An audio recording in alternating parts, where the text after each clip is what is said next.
கர்த்தர் நமக்கு கூலி கொடுக்கின்றவர். இந்த உலகத்திலே சமயம் வாய்த்தாலும் வாய்க்காமல் போனாலும் திருவசனத்தை ஜாக்கிரதையாக உண்மையாக சந்தோஷமாக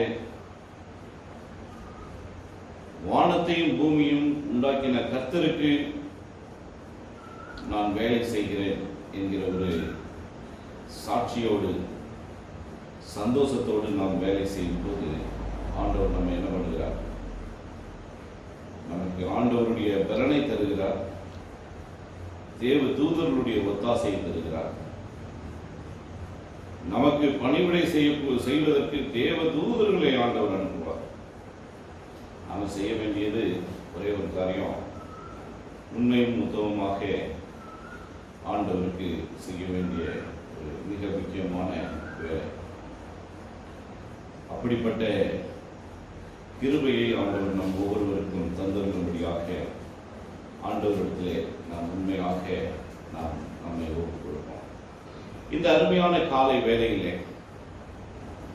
நாம் நேற்று தினத்திலே நாம் படித்தோம், வியாதியஸ்தருக்காக நாம் ஜெபிக்க வேண்டும். வியாதியஸ்தர்கள் அவர்களுடைய நிலையை நாம் படித்தோம். இன்றைக்கு வியாதி வருவதற்கு பல விதங்கள், பல வகையான காரியங்கள் மூலமாக வியாதிகள் வருகிறது. அந்த வியாதிகளை நாம் எப்படி சரி செய்ய வேண்டும் என்கிற ஒரு காரியத்தை நாம் படித்தோம். இந்த நாளிலும் மறுபடியுமாக வியாதி வருவதற்கான காரணங்கள் நேற்றைய தினத்திலே பார்த்தோம். தாங்கள் செய்த பாவத்திற்காக கூலியாக வருகின்ற வியாதி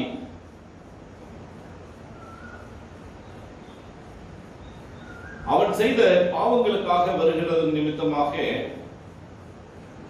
அந்த பாவத்தை நிவர்த்தி செய்ய ஆண்டவரால் மாத்திரமே கூடும். ஆனாலும் அந்த பாவத்தை நிவர்த்தி செய்வதற்கு ஆண்டவர் நம் ஒவ்வொருவருக்கும் என்ன பண்ணிருக்கிறாரு? பலத்தையும் தகுதியையும் ஆண்டவர் என்ன பண்றாரு? கொடுத்திருக்கின்றார். இன்னைக்கு ஆண்டவருடைய பலம், ஆண்டவருடைய கிருபை நம்மோடு இருக்கும் பொழுது, நம் கையிலே கொடுத்திருக்கின்ற போது நாம் எதை சாப்பிடணுமோ, எதை குடிக்க வேண்டுமோ, நம்முடைய சரீரம் தேவனுடைய ஆலயமாக இருப்பதற்கு ஆண்டவருடைய வார்த்தையை முழுமையாக உண்பதற்கு, ஆண்டவருடைய வார்த்தையை நாம் உட்கொண்டால் நமக்கு நன்றாக தெரியும் எது சரியான உணவு, எது தவறான உணவு என்பது. இந்த உலகத்திலே நமக்கு பல வகையான போராட்டங்கள் இருக்கின்றது. இன்றைய நிலையிலே நாம் பார்க்கும் பொழுது இந்த கார்ப்பரேட் கம்பெனி மூலமாக இன்றைய சிறு பிள்ளைகள் அவர்களுடைய மனநிலையை பார்க்கும் பொழுது பல வகையான தவறான உணவுகளை சாப்பிடுகின்ற ஒரு பிள்ளைகளாக இன்னைக்கு மாறி வருகின்றார்கள். பேக்ட் ஃபுட், எல்லா வகையான உணவும் சுட சுட செய்யாம எல்லாமே சுட்டு பாக்கெட்ல அடைத்து விற்பனைக்கு தயாராக இருக்கின்றது. அதை வாங்கி சாப்பிட்டு அவங்க வேலை செஞ்சுட்டு போக வேண்டியதா. இன்னைக்கு அநேக குடும்பங்கள் வீட்டுல சமையல் பண்றதே கிடையாது. அமெரிக்கா பல தேசங்களிலே அங்க காய்கறில இருந்து எல்லாமே பேக்டா தான் கிடைக்குது. நம்ம தேசத்துல கிடைக்கிறது போல அவர்களுக்கு ஒரு பச்சையான காய்கள் கிடைப்பது அரிதாக இருக்கிறது. சில இடங்களிலே தோட்டங்களை வளர்க்கின்றார்கள். நல்ல உணவுகளை சம்பாதிக்கின்றார்கள். ஆனாலும் கர்த்தருடைய பிள்ளைகளாகிய நாம் நம்முடைய சரீரத்தில் எதை போட வேண்டும், எதை சாப்பிட வேண்டும் என்பது நமக்கு முன்பாக ஆண்டவர் வைத்திருக்கின்றார். வேதம் சொல்லுகிறபடி தானியேல், சாத்ராக், மேஷாக், அபேத்நேகோ இந்த 4 சகோதரர்கள் அந்த கல்தையருடைய தேசத்திலே ஆண்டவருக்கு சாட்சியாக நின்றார்கள் என்றால் அது அவர்களுடைய உடலிலே நாங்கள் எந்த ஒரு தீமையான உணவுகளை நாங்கள் உட்கொள்ள மாட்டோம். பெரிய வாஞ்சை. அப்படி ஒரு தீர்மானம் எடுத்தாங்க. அந்த தீர்மானத்தை சரியா செஞ்சாங்க. நமக்கு சில சமயங்கள்ல கலெக்டர் அல்லது பெரிய பெரிய நபர்கள் மத்தியிலே சாப்பிடுவதற்கு ஒரு பெரிய விருந்தை ஆயத்தம் பண்ணியிருந்தால் இன்றைக்கு அநேக ஹோட்டல்களிலும் மற்ற இடங்களிலும் பஃபே சிஸ்டம் என்று வைக்கிறார்கள். பெரிய விருந்திலே நாம் கலந்து கொள்ளும் போது இன்றைக்கு தான் ஒரு நாள் தான் நம்ம சாப்பிடுகிறோம் அப்படின்னு சொல்லி நல்லா சாப்பிடுறோம். ஆனால் ஏதோ ஒரு நாள் சாப்பிடலாம், தவறு கிடையாது. ஆனாலும் அவர்களுடைய உடலிலே சரியான உணவு, ஆரோக்கியமான உணவுகளை எடுத்துக்கொண்டார். அது நிமித்தமாக ஆண்டவருடைய கிருபையை அவர்கள் பெற்றுக்கொண்டார். இரண்டாவதாக பார்க்கும் பொழுது வியாதிகள் வருவதற்கான காரணங்களை நாம் பார்க்கும் பொழுது யாத்திரையாகமம் 20ஆம் அதிகாரம் 5வது வசனத்தை நாம் வாசிக்கும் பொழுது, பிதாக்களுடைய அக்கிரமத்தை பிள்ளைகளிடத்தில் 3ஆம் 4ஆம் தலைமுறை மட்டும் விசாரிக்கிற தேவன் மூதாதையர் செய்த பாவத்தின் நிமித்தம் இன்றைக்கு யார பாடுகள் அனுபவிக்கிறாங்க? அவருடைய பிள்ளைகள். இன்றைக்கு சில குடும்பங்களை நாம் பார்க்கும் பொழுது அவர்களுக்கு ஹெரிடிட்டரி டிசீஸ் என்று சொல்லப்படுகிற பரம்பரை வியாதிகள் இன்னைக்கு இருந்து கொண்டே இருக்கிறது. இந்த பரம்பரை வியாதி எதனால் வருகிறது என்பதை நாம் பார்க்கும் பொழுது மூதாதையர் செய்த தப்பிதங்கள் நிமித்தமாக வருகின்ற வியாதிகள். 2 சாமுவேல் 12ஆம் அதிகாரம் 14 23 வசனம் முடிய நாம் வாசிக்கும் பொழுது, இங்கு தாவீது செய்த விபச்சார குற்றத்துக்காக தேவனாகிய கர்த்தர் அவனுக்கு பிறந்த பிள்ளையை அடித்து கொடிய வியாதிப்பட செய்தார். தாவீதின் குமாரன் மரித்து போனான். இவ்விதம் பிதாக்கள் செய்த அக்கிரமத்தை பிள்ளைகளிடத்தில் விசாரிப்பதன் மூலம் பிதாக்கள் மனம் நொந்து தாங்கள் செய்த பாவத்துக்காக மனஸ்தாபப்பட்டு அந்த பிள்ளையின் வேதனையை பார்க்கும் போதெல்லாம் தங்கள் பாவமும் அவனுடைய முகத்திற்கு முன்பாக தோன்றி துடிதுடித்து ஆண்டவரால் கொடுக்கப்படுகிற அந்த சிக்ஷை அவர்களுக்கு அனுமதிக்கப்படுகிறது. ஆண்டவர் எந்த ஒரு சூழ்நிலையும் பார்த்துக்கிட்டே இருக்கிறது கிடையாது. ஆண்டவர் பார்ப்பார், பார்த்துட்டு விட்டுருவார். ஒரு மனிதன் பாவம் செய்கிறான்னு சொன்னா அவன் செய்கின்ற பாவத்தை சந்தோஷமா அவனை விட்டுறாரு. நானும் சில சமயத்தில் யோசிப்பேன், ஆண்டவருக்கு எல்லாம் நல்லா தெரியும், அவன் ஜாலியா பாவம் செய்யறான், ஒரு மனிதனை ஏமாற்றுகிறான், ஒரு இடத்தை வாங்குகிறான், பொய் சொல்லுகிறான். பொய் சொல்றதுலயும் சிலருக்கு ரொம்ப சந்தோஷம் இருக்கும். ஆனால் அது உறுதியானது அல்ல. ஆனா அதன் நிமித்தமாக வருகின்ற பலனை பார்க்கும் பொழுது அது பல வகையான பிரச்சனைகளுக்குள்ளாக கொண்டு போய் சேரும். ஆகையினாலே தான் நம்முடைய மனதை ஓர்முகப்படுத்த வேண்டும். தேவையில்லாத ஆதாயத்துக்காக நம்முடைய மனதை தேவ பிரமாணத்திற்கு விரோதமாக நம்முடைய வாழ்க்கையில செய்யக்கூடாது. இன்னைக்கு ஆண்டவர் வெறுக்கின்ற 7 காரியங்களை நாம் பார்த்தோம். நம்முடைய வாழ்க்கையில பல வகையான பிரச்சனைகள் நமக்கு வருகிறது என்றால் அத்தனை பிரச்சனைகளையும் நாம் சரி செய்வதற்கு தேவனுடைய பலத்தால் நாம் சரி செய்ய முடியும். அடுத்த ஒரு பாவத்தை நாம் பார்க்கும் பொழுது, இன்னைக்கு செய்த தப்பிதங்களுக்காக அந்த பாவங்களிலிருந்து பரிகாரமாக கொடுக்கப்படுகிற வியாதிகள், கிஃப்ட்ஸ். செய்த பாவத்துக்கு ஆண்டவர் என்ன பண்றது?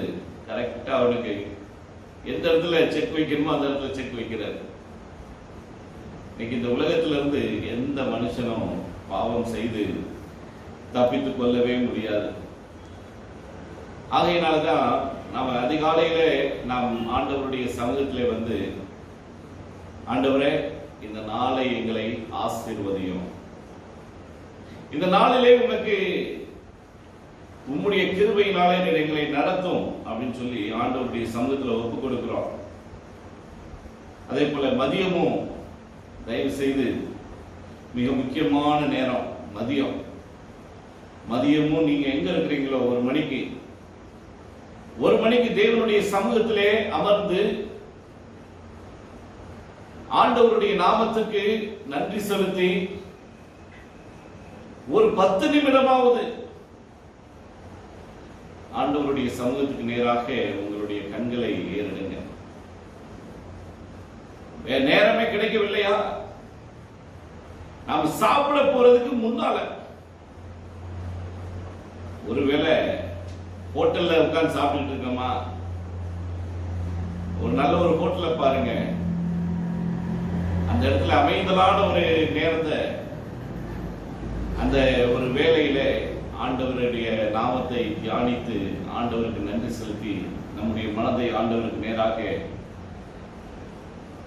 நேராக ஓர்முகப்படுத்தி ஆண்டவருக்கு நன்றி செலுத்தி அது பிறகு சாப்பிடலாம். ஆனா இஸ்லாமியர்கள் அப்படியெல்லாம் சாப்பிடுறது கிடையாது. என்னத்தான் ஆகட்டும், நாம நம்முடைய தெய்வத்தை என்ன பண்றோம்? we are taking granted. நாம் மற்றவர்களிடத்திலிருந்து பார்த்துக் கொள்ள வேண்டிய அநேக பாடங்கள் இருக்கிறது. அவர்கள் ஜமாதுக்கு செல்லணும் சொன்னா அவருடைய நடையை, உடையை சுத்தம் செய்து தண்ணீரினால் கழுவி உடல் முழுவதும், தண்ணி இல்லையா நல்ல மணலை கொண்டு கழுவுகிறார்கள். எனக்கு கேட்கும் போது ரொம்ப இதா இருந்துச்சு. மணலை வச்சு எப்படி கழுவுறது? அந்த பாலைவன தேசங்களிலே, நல்ல தண்ணீர் கிடைக்காத அந்த இடங்களிலே மணலை கொண்டு தங்களுடைய உடலை கழுவி அவர்கள் ஆண்டவருக்கு நன்றி செலுத்தும்படியாக கடந்து செல்கிறார்களாம். அப்படியானால் நாம் தேவனை சந்திக்கும் போது நாம் எப்படிப்பட்ட ஆயுதத்திலே நாம் இருக்க வேண்டும்? அதே போல தயவு செய்து மாலையிலும் ஆண்டவருக்கு பிடித்தமான வேலை, அந்த வேலையிலே எங்க இருந்தாலும் சரி, முழுமையாக ஆண்டவருக்கு நீங்க பர்சனலா நன்றி செலுத்தும்படியாக ஆண்டவருக்கு உங்களுடைய மனதை ஒப்புக் கொடுங்க. இன்றைக்கு நாம் பல இடங்களிலே இந்த ஜூம் மூலமாக நாம் கலந்து கொள்கிறோம். ஏதோ நான் ஜூமை ஆன் பண்ணி ஆண்டவருடைய வார்த்தையை நான் கேட்கிறேங்கிறது இல்லை. நம்முடைய மனம், நம்முடைய பர்சனலான ஒரு ஆயத்தம் ஆண்டவருக்கு முழுமையாக நம்மை ஒப்பு கொடுத்து ஆண்டவர் செய்த நன்மைகளுக்கு நாம் நன்றி சொல்லி நாம் கொஞ்ச நேரம் முழுமையாக ஆண்டவருக்கு ஒப்பு கொடுத்து, இன்னைக்கு ஜூம்ல இன்னைக்கு நிறைய பேர் அமர்ந்து கேட்பது அல்ல. இன்னைக்கு எத்தனையோ டெலிவிஷன், எத்தனையோ ப்ரோக்ராம்ஸ் இருக்கு. ஆனால் வேதத்தை தியானிப்பதற்கென்று நேரத்தை நாம் ஒதுக்கின்றோம். ஆனா ஆண்டவருக்கென்று அவன் பர்சனலா நேரத்தை நாம ஒதுக்க வேண்டும். இன்னைக்கு இந்த பூமியில பிறக்கின்ற ஒவ்வொரு நபரும் மரித்தாக வேண்டிய ஒரு சூழ்நிலை இருக்கிறது. ஆண்டவர் ஒவ்வொருவரையும் ஒவ்வொரு விதமாக ஆண்டவர் படைத்திருக்கின்றார். அவர்களுக்கு திடீரென்று விபத்துகள் மூலமாகவோ அல்லது திடீரென்று மாரடைப்போ அல்லது இயற்கை சிருஷ்டிகள் மூலமாக, இன்னைக்கு யுத்தத்தின் மூலமாகவோ அல்லது தெரியாமல் இன்னைக்கு அநேகர் மாண்டு கொண்டே இருக்கின்றார்கள். பல வகையான வியாதிகள். இன்னைக்கு ஒவ்வொரு மனிதனும் இன்னைக்கு இன்றைய நாட்கள்ல நம்ம பார்க்கும்போது ஒரு 40 வயது எட்டினதுக்கு பிறகு அவரால் இந்த உலகத்திலே வாழ்வதற்கு தகுதி இல்லாதவனாக சில வியாதிகள் அவனை மேற்கொள்கிறது. அவன் சாப்பிடுகிற உணவுகள் நிமித்தமாக அவன் தன்னுடைய மனம் போல ஒரு வாழ்க்கை, கண்ணின் காட்சியில் உல்லாசமாக வாழ்கின்ற ஒரு வாழ்க்கை. பிரசங்கி 11ஆம் அதிகாரம் 9வது வசனத்தை நாம் பார்க்கும்போது, பிரசங்கி 11ஆம் அதிகாரம் 9வது வசனம்,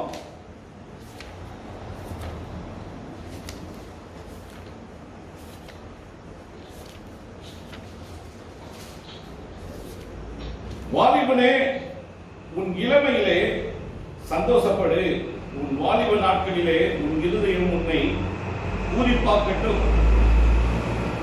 உன் நெஞ்சின் வழிகளிலும் உன் கண்ணின் காட்சியிலும் நட. ஆனாலும் இவைகளை எல்லாவற்றின் நிமித்தமும் தேவன் உன்னை நியாயத்திலே கொண்டு வந்து நிறுத்துவார் என்று அறி. நீ உன் இருதயத்திலிருந்து சஞ்சலத்தையும் உன் மாம்சத்திலிருந்து தீங்கையும் நீக்கி போடு. இளவயதில் வாலிபமும் மாயையே. இன்றைக்கு நம்முடைய வாழ்க்கையில பல வகையான சூழ்நிலைகளிலே நாம் வாழ்ந்து கொண்டிருக்கிறோம்.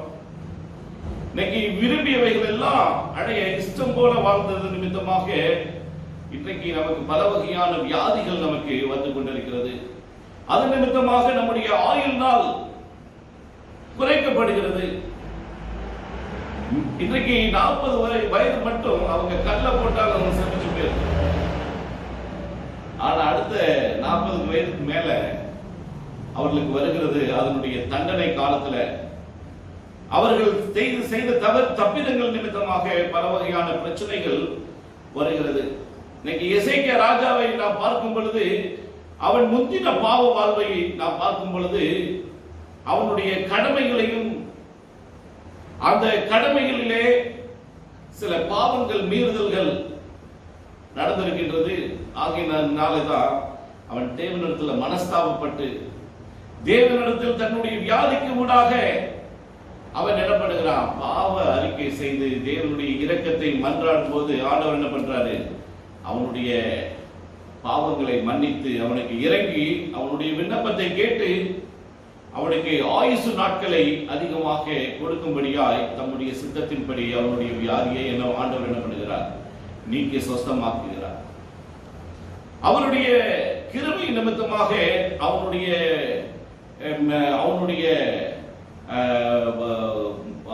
மன்றாட்டு நிமித்தமாக ஆண்டவர் என்ன பண்ணுகிறார்? அவனுடைய ஆயுசு நாட்களை கூட்டி அவனுக்கு கொடுக்கின்றார். ஆனாலும் அதை நம்ம பார்க்கும்போது அவர் எவ்வளவு தான் ஜெபித்து கேட்டாலும் அந்த 15 வருஷம் அவருக்கு ஆசீர்வாதமாக இருந்ததான்னு பார்த்தா, அந்த ஆண்டவர் கொடுத்த அந்த காலத்திற்கு மேல அவங்க என்னதான் கேட்டாலும் சரி அது ஆசீர்வாதமாக இல்லை. அது அந்த தேசத்துக்கு சாபமாக மாறியிருந்தது என்பதை நாம் பார்க்கின்றோம். ஆனால் ஆண்டவருக்கு உண்மையாக ஒவ்வொரு நாளும் ஒவ்வொரு வேளையும் நாம் வாழ வேண்டும். இன்னைக்கு சில சமயங்களிலே நமக்கு வருகின்ற வியாதிகள் வருவதற்கான காரணத்தை நாம் பார்க்கும்போது, தேவனிடத்திலிருந்து நமக்கு பரீட்சையாக கொடுக்கப்படுகின்ற வியாதிகள். யோபு 1ஆம் அதிகாரம் 2ஆம் அதிகாரம் 42ஆம் அதிகாரங்களை நாம் வாசித்து பார்க்கும் பொழுது, தேவனாகிய கர்த்தர் தம்முடைய பிள்ளைகளை சில சமயங்களிலே சிட்சிக்கும்படியாக அவனை அவனுடைய விசுவாசத்தை பரீட்சிக்கும்படியாக ஆண்டவர் அவனுடைய விசுவாசத்தை உறுதிப்படுத்தும்படியாக சில வியாதிகளை, சில சோதனைகளை ஆண்டவர் தருகிறார். யோபுவனுடைய சரித்திரத்தை நாம் பார்க்கும் பொழுது சாத்தான் போய் கேட்டா, ஆனா ஆண்டவர் என்ன பண்ணாரு? யோபுவுக்கு அவனுடைய வாழ்விலே வருகின்ற வியாதியின் மூலமாக, பேரிழப்பின் மூலமாக அவன் வைத்திருந்த விசுவாசம் தேவனிடத்தில் எப்படிப்பட்டவைகளாக இருக்கிறது. இன்னைக்கு நமக்கு சோதனைகள் வருகிறது என்றால் நாம் ஆண்டவருடைய சமூகத்துக்கு நேராக அமைதலாக நாம் கேட்க வேண்டும். அவ்வளவுதான். யோபு உண்மையாக இருந்தார். அவருக்கு தெய்வீக மகத்துவங்களை ஆண்டவர் ஞானத்தை அந்த யோபுக்கு கொடுத்தது நிமித்தமாக அவருக்கு ஏற்பட்ட அந்த உபத்திரத்தின் வழியாக அவர் ஆண்டவருடைய மகத்துவங்களையும் ஞானத்தையும் அறிந்து கொண்டார். இறுதியில நாம் பார்க்கும்போது அவன் என்னதெல்லாம் இழந்திருந்தானோ அனைத்தையும் இரட்டத்தனையான ஆசீர்வாதம். இந்த உலகத்துல நீங்களும் நானும் இழந்து போவது ஒன்றுமே இல்லை. இந்த உலகத்துல நீங்களும் நானும் வாழும் பொழுது தேவனுடைய மகிமைக்கென்று தேவன் நமக்கு என்ன ஒரு காரியத்தை கொடுத்திருக்கின்றாரோ, இன்னைக்கு சில சமயம் நமக்கு வியாதிகள் வருவதற்கு காரணம் தேவனுடைய மகிமைக்கென்று அவர் நமக்கு சில சமயங்கள்ல வியாதிகளை அனுமதிக்கின்றார். இன்னைக்கு தேவனோடு நெருங்கி ஜீவிக்கக்கூடிய மனிதர்கள், இன்னைக்கு தேவன் நமக்கு சில வியாதிகளை அனுமதிக்கின்றார் என்றால் அந்த வியாதிகள் நம்மை குணமாக்குவதற்கு, நமக்கு அந்த வியாதிகள் மூலமாக நாம் ஜெபிக்கின்ற அந்த ஜெபத்தின் மூலமாக நாம் என்ன பண்ண முடியும் என்றால், அந்த வியாதிகள் இன்னைக்கு ஆண்டவர் சில சமயத்தில் நமக்கு வியாதிகள் அனுமதிப்பது தேவனுடைய மகிமைக்கென்றே ஆண்டவர் அனுமதிக்கின்றார். இன்னைக்கு சில போதகர்களை நாம் பார்க்கும் பொழுது அநேக வியாதிக்காக என்ன பண்ணுகிறாங்க, மற்றவர்களுக்காக ஜெபிக்கும் பொழுது அவர்களுடைய வியாதிகள் நீக்கப்படுகிறது. ஆனா அவர்களுடைய பிரச்சனை அவர்களுடைய பிரச்சனைகளை அவர்கள் நீக்கி போடுகிறார்கள் என்றால் அவங்க பிரச்சனை அவங்களால நீக்கி போட முடியாது. 2 கொரிந்தியர் 12ஆம் அதிகாரம் 7வது வசனத்தை நாம் வாசிக்கும் போது, 2 கொரிந்தியர் 12:7 நாம் வாசிக்கும் போது, அன்றியும் எனக்கு வெளிப்படுத்தப்பட்டவைகளுக்குரிய மேன்மை நிமித்தம் நான் என்னை உயர்த்தாதபடிக்கு என் மாம்சத்திலே ஒரு முள் கொடுக்கப்பட்டிருக்கிறது. என்னை நான் உயர்த்தாதபடிக்கு அது என்னை குட்டும் சாத்தானுடைய தூதனாயிருக்கிறது. ஆண்டவர் பவுலார் நல்ல ஒரு ஊழியத்தை செய்கிறாரு. அநேகருக்கு வியாதிகளை சுஸ்தமாக்குகிறார். அநேக அற்புதங்களை அவர் மூலமாக ஆண்டவர் செய்கிறார். அவர் கேட்கிறார், அது என்னை விட்டு நீக்கும்படிக்கு நான் 3 தரம் கர்த்தரிடத்தில் வேண்டிக் கொண்டேன். அதற்கு ஆண்டவர் என்ன பண்றாரா? சேர்ந்து வாசிங்க. அதற்கு அவர், என் கிருபை உனக்கு போதும், பலவீனத்திலே என் பலம் பூரணமாய் விளங்கும் என்றார். இன்னைக்கு ஆண்டவர் உங்களுக்கும் எனக்கு கொடுக்கக்கூடிய இதே வார்த்தை தான், என் கிருபை உனக்கு போதும். இன்னைக்கு பவுலின் சரீரத்தில் இருக்கக்கூடிய அந்த கொடிய முள், அந்த கண்ணோய் என்று சொல்லப்படுகிற அந்த முள், இன்றைக்கு நமக்கும் சில முள் ஆண்டவர் வைத்திருக்கிறார். ஒருவேளை அந்த முள் இருக்கிறதுனால தான் நீங்களும் நானும் ஒருவேளை ஆண்டவருடைய சமூகத்தில் வேலை செய்கிறோமோ, ஆண்டவர் யாரை நேசிக்கிறாரோ அவர்களை என்ன பண்ணுகிறார்? சிட்சிக்கிறார். நாம சிற்றையில ஆண்டவரே எனக்கு இப்படி பண்ணிட்டேரே, இப்படி அனுமதிச்சிட்டேரே, ஆண்டவருக்கு நல்லா தெரியும். ஆனாலும் ஆண்டவருடைய சமூகத்துல நாம் பொறுமையாக காத்திருக்க வேண்டும். ஆண்டவருடைய பலத்தை நாம் பெற்றவர்களாக இந்த உலகத்திலே வாழ வேண்டும். அந்த அனனியா, அசரியா, மிஸ்ராயேலை போன்ற ஒரு விசுவாசத்தை உடையவர்களாக எங்களுடைய ஜீவனில் போனாலும் பரவாயில்லை, நாங்க என்ன பண்ணுவோம், ஆண்டவருடைய வார்த்தைக்கு நாங்கள் கீழ்ப்படிவோம் அப்படிங்கிற ஒரு உறுதி. 2 கொரிந்தியர் புஸ்தகம் 1ஆம் அதிகாரம் 7வது 8வது வசனத்தை நாம் வாசிப்போம். நீங்கள் எங்களோட கூட பாடுபடுகிறது போல எங்களோட கூட ஆறுதல் அடைகிறீர்கள் என்று நாங்கள் அறிந்து உங்களை குறித்து உறுதியாய் நம்பிக்கை உள்ளவர்களாய் இருக்கிறோம். ஆகையால் சகோதரரே, ஆசியாவில் எங்களுக்கு நேரிட்ட உபத்திரவத்தை நீங்கள் அறியாதிருக்க எங்களுக்கு மனதில்லை. ஏனென்றால் பிழைப்போம் என்கிற நம்பிக்கை அற்றுப்போகத்தக்கதாக எங்களால் தேவனுடைய பிள்ளைகள் தங்களை குறித்து மேன்மை பாராட்டாமலும் மேன்மையினால் ஆவிக்குரிய வீழ்ச்சியை நாம் சந்திக்காமலும் இருக்கும்படியாகவே சில சமயங்களிலே ஆண்டவர் நமக்கு வியாதிகளை அனுமதிக்கின்றார். இன்னைக்கு நமக்கு வரக்கூடிய வியாதிகள் வரும்போது நம்மளால பதில் சொல்ல முடியாது. ஏதோ சின்ன டயபெட்டிஸோ அல்லது பிளட் பிரஷரோ காய்ச்சலோ வந்தாச்சுன்னு சொன்னா ஓகே, சந்தோஷம். திடீர்னு கொரோனா வந்துருச்சுன்னா யாருக்கு சந்தோஷம்? வீட்டில் உள்ள ஆட்களே சேர்க்கிறது கிடையாது. கேன்சர் உலகை பயமுறுத்துகின்ற ஒரு ஆவி. இன்றைக்கு அநேக மருத்துவர்கள்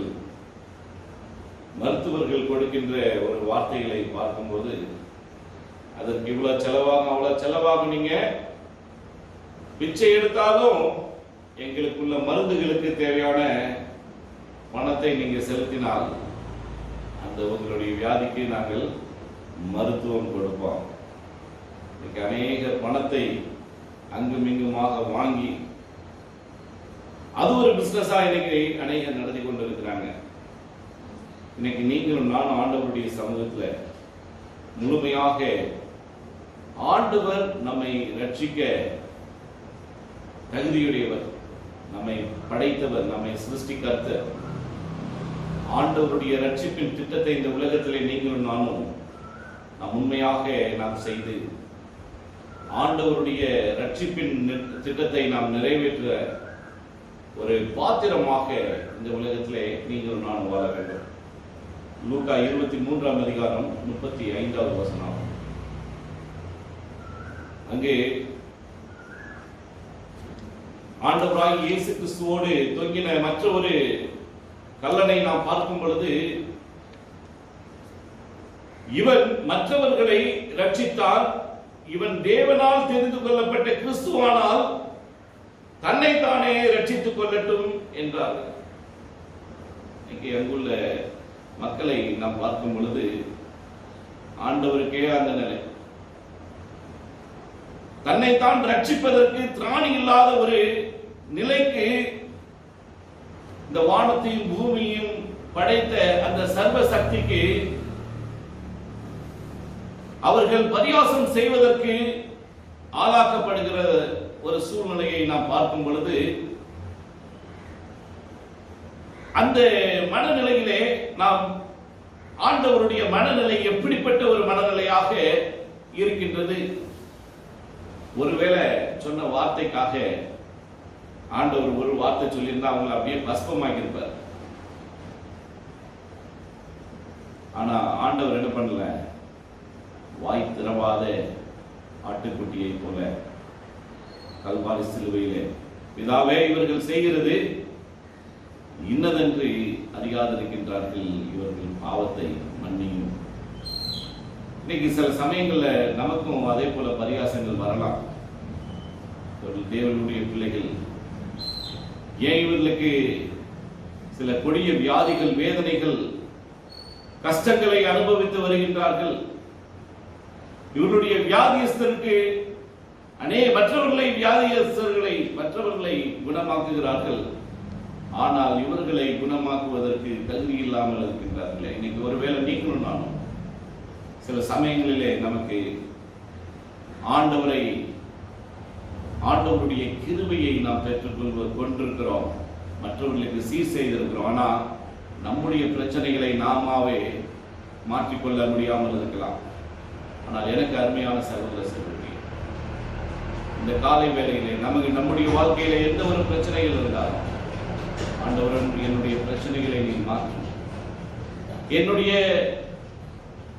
எனக்கு உம்முடைய பலத்தை தாருங்க அப்படின்னு சொல்லி நாம் மன்றாடி செபித்து ஆண்டவருடைய பலத்தை பெற்றுக்கொண்டவர்களாக இந்த உலகத்திலே நாம் வாழ வேண்டும்.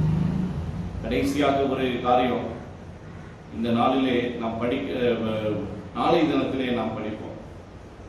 இன்னைக்கு சில சமயங்களிலே தேவனுடைய நாமம் மகிமைப்படும்படியாக ஆண்டவர் சில வியாதிகளை நமக்கு அனுமதிக்கிறார். இன்னைக்கு ஆண்டவர் நமக்கு அனுமதிக்கின்ற வியாதிகள், நமக்கு பல வகையான வியாதிகள் இருக்கலாம். ஆனா அனைத்து வியாதிகளும் ஆண்டவருடைய நாமம் மகிமைப்படும்படியாக ஆண்டவர் சில வியாதிகளை அனுமதிக்கிறார். அந்த காரியத்தை குறித்து நாளைய தினத்திலே நாம் படிப்போம். இன்னைக்கு வியாதிகள் நமக்கு சில சமயங்களிலே வருகிறது, நல்லதா கெட்டதா என்பதை நாம் பார்த்தால் ஆண்டவர் சில சமயங்களிலே நமக்கு நன்மையான ஈவுகளை பரத்திலிருந்து நமக்கு அனுமதிக்கிறார். ஆண்டவருடைய சமூகத்திலே சில சிக்ஷைகளை நாம் ஆண்டவருடைய சமூகத்திலே நாம் காத்திருக்கும் போது அந்த சிக்ஷைக்கு பரிகாரமாக ஆண்டவருடைய சமூகத்திலிருந்து என் கிருபை உனக்கு போதும் என்று ஆண்டவர் சொல்லுகிற அந்த மெல்லிய வார்த்தை, அந்த சத்தத்தை, அந்த கிருபையை நாம் தினந்தோறும் காலைதோறும் ஆண்டவருடைய சமூகத்திலே அமர்ந்திருந்த ஆண்டவரே எனக்கு உன்னுடைய கிருபை போதும். இந்த கிருபையானது எப்போது கிடைக்கும் சொன்னா, அந்த அதிகாலையிலே அந்த மன்னாவை ஆண்டவர் கொடுத்தது போல ஆண்டவர் இன்றைக்கும் நமக்கு அந்த கிருபையை தந்து நம்மை ஆசீர்வதிக்கும்படியாக ஆண்டவருடைய சமூகத்திலே நம்மை ஆண்டவரே இந்த காலை வேளையிலே உமது சமூகத்திலே நாங்கள் அமர்ந்து காத்திருந்து உம்முடைய கிருபையை நாங்கள் பெற்றுக்கொள்ள தகுதியுடையவர்களாக எங்களை மாற்றும். எங்களுடைய வாழ்க்கையில எந்த ஒரு பிரச்சனைகள், பாவங்கள், உனக்கு விரோதமான செயல்கள் எது இருந்தாலும் சுவாமி எங்களை பக்குவப்படுத்தி, எங்களை பலப்படுத்தி அந்த பாவத்திலிருந்து ஒரு பரிகாரத்தை நாங்கள் பெற்றுக்கொண்டு இந்த உலகத்திலே பாவமில்லாத ஒரு வாழ்க்கை வாழ எங்களை அபிஷேகிக்க முடியாது. எங்களுடைய பாவங்கள் எல்லாவற்றையும் உன்னுடைய இரத்தத்தினாலே கலைக்கின்றோம். ஆண்டவரே, உனக்காக இந்த உலகத்திலே நாங்கள் வாழும் பொழுது எங்களுக்கு அந்த ஜீவ கிரீடத்தை நான் தருவேன் என்று சொல்லியிருக்கிறேன். அப்படிப்பட்ட ஜீவ கிரீடத்தை பெறுவதற்கு தகுதியுடைய பிள்ளைகளாய் எங்களை மாற்றும். எங்களுக்கு வருகின்ற அனைத்து சோதனைகளும் வேதனைகளும் உன்னுடைய இரத்தத்தினாலே நாங்கள் கழுவப்பட்டு நாங்கள் பரிபூர்ணம் அடைய கர்த்தர் கிருபை தந்து ஆசீர்வதிக்க வேண்டும் என்று எங்களுக்காக பாடுபட்டு மரித்து உயிர்த்திருந்த ஆண்டவரும் அருமை இரட்சகரும் ஆகிய இயேசுவின் நாமத்தில் வேண்டுகிறோம் எங்கள் அன்பின் பரலோக தகப்பனே. ஆமென், ஆமென். என் ஆத்மாவே கர்த்தரை ஸ்தோத்திரி, என் உள்ளமே அவருடைய பரிசுத்த நாமத்தை ஸ்தோத்திரி. என் ஆத்மாவே கர்த்தரை ஸ்தோத்திரி. ஆமென். கர்த்தராகிய இயேசு கிறிஸ்துவின் கிருபையும் பிதாவாகிய தேவனுடைய அன்பும் பரிசுத்த ஆவியின் ஐக்கியமும் ஸ்நேகமும் வல்லமையும் பாதுகாப்பும் இந்த கூட்டத்திலே கலந்து கொண்ட ஒவ்வொருவரோடும், இந்த நாளிலே வர தடைப்பட்ட ஒவ்வொரு நபர்களோடும், ஒவ்வொரு குடும்பத்தோடும் இன்றும் என்றும் சதா காலம் இருப்பதாக.